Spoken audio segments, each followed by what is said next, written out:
let's begin. One of the world's largest payment networks is now processing fiat transactions in cryptocurrencies. Of course, we know this is Visa, and they announced today that it will allow one of its clients to make its payments in USDC. USDC is a stable coin, and that USDC will be settling the transactions on the Ethereum network. Visa partnered with Crypto.com on the initiative. The pilot project will see the cryptocurrency exchange and card issuer send USDC to Visa to settle a portion of its obligations for the Crypto.com Visa card program. Okay, so this is pretty insane. They will be settling USDC on the Ethereum network for one of their clients.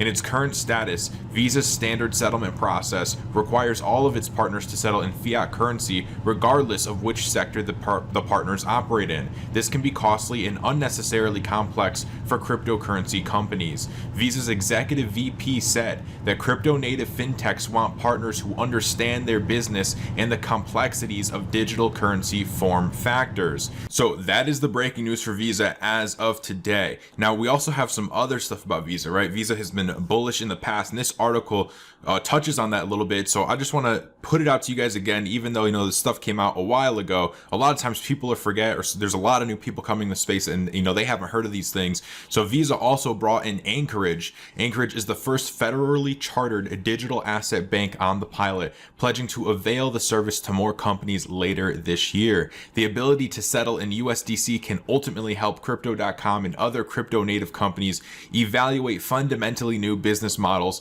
without the need for traditional fiat in their treasury and settlement workflows. The announcement today, and this is being said by the Visa's executive VP, the announcement today marks a major milestone in our ability to address the needs of fintechs managing their business in a stablecoin or cryptocurrency. Guys, this is awesome news. If you were looking to, have a startup inside of the cryptocurrency space, or you are part of a startup, you're part of a company, you have a crypto company, you're settling payments in cryptocurrency, in stablecoins. I mean, this is huge to have a company like Visa that wants to work with you, let your workflows be more seamless by just using the currency that your business is already utilizing, right? That means we could come out with a product, we could take stablecoins as payment for that, and Visa would actually most likely work with us, as we see that is what they are doing. So guys, this is absolutely great news for today. The markets are also going up. I'm sure this news is helping that in some way, shape, or form. It's just amazing how news like this comes out on the same days that prices can start going up. Just like when prices start going down and prices dip, we get that fearful news. So really crazy to see how all of this stuff interworks. And with that said, that's Visa, right? That is Visa. But what about Mastercard? This news came out as well. CBDCs, Bitcoin, or stablecoins. Here's Mastercard's CEO's take on each. And I think you guys will be pleasantly surprised at how these two companies, right, these two CEOs are basically polar opposites. So let's see. Mastercard CEO, during a recent interview, when asked what he thought of cryptocurrencies, he said central bank digital currencies are really interesting. So the central bank digital currencies are CBDCs. He says stablecoins a little less so, and Bitcoin not really. Banga's views aren't out of order or out of the blue. However, with the exec long being a critic of the world's largest crypto, Bitcoin, he says, can you imagine someone who is financially excluded trading in a way to get included through a currency that could cost the equivalent of 2 Coca-Cola bottles today and 21 tomorrow? That's not a way to get them included. That's a way to make them scared of the financial system. He has also called cryptocurrencies that are beyond the control of governments junk because of their mercurial nature. Right, because if the government doesn't control it and can't manipulate it, then it is junk. So far, we're getting some good FUD out of the Mastercard CEO. They say while his antipathy towards Bitcoin is well known, the Mastercard mogul hasn't been shy of legitimizing his views on CBDCs and stablecoins. According to Banga, CBDCs might be better suited for improving financial inclusion around the globe, right? And it seems like, right, why would CBDCs be better than, a decentralized cryptocurrency, right? Because these are put out by nations, put out by banks, by institutions, right? They have their own CBDC, which are still in full control, right? Can still be completely manipulated. And that's the point.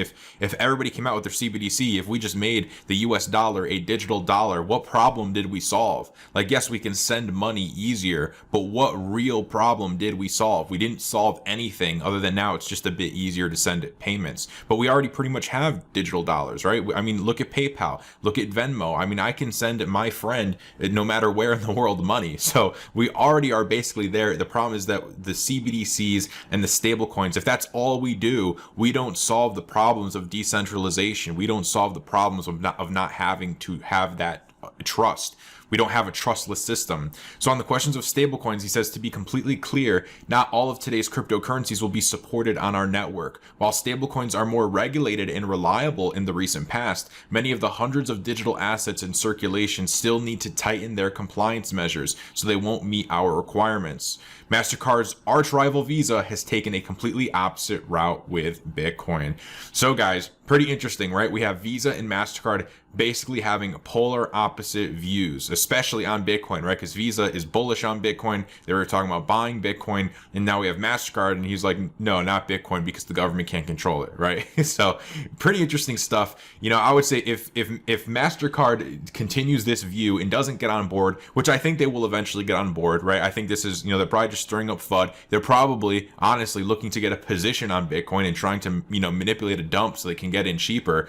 But if Mastercard, you know, does not adopt these, then long term, I think we'd probably just see Mastercard disappear, right? Visa would just start eating up the market because, like we've always said, cryptocurrencies, digital assets, they are here to stay. There's demand for them. They solve problems. The companies who end up embracing these technologies, and especially embracing these technologies early, they will thrive going into the future. And the companies that don't, and they ignore it, and they hold off, they fail to adapt, we will ultimately see these companies die out or just be a lot less successful than they once were. Hey, if you enjoyed this clip and you want to see the entire video, check the first link in the description. That link will link you back to the entire video that is posted on my main channel. Make sure you subscribe to this channel if you like short and to the point videos on specific crypto topics. And if you want to see our full length videos and stay up to date with our daily shows, then make sure you go and subscribe to my main channel, The Digital Investor. If you guys could also do me a quick favor and tap the like button, it helps a ton for the YouTube algorithm. I really appreciate all the support that you guys choose to give.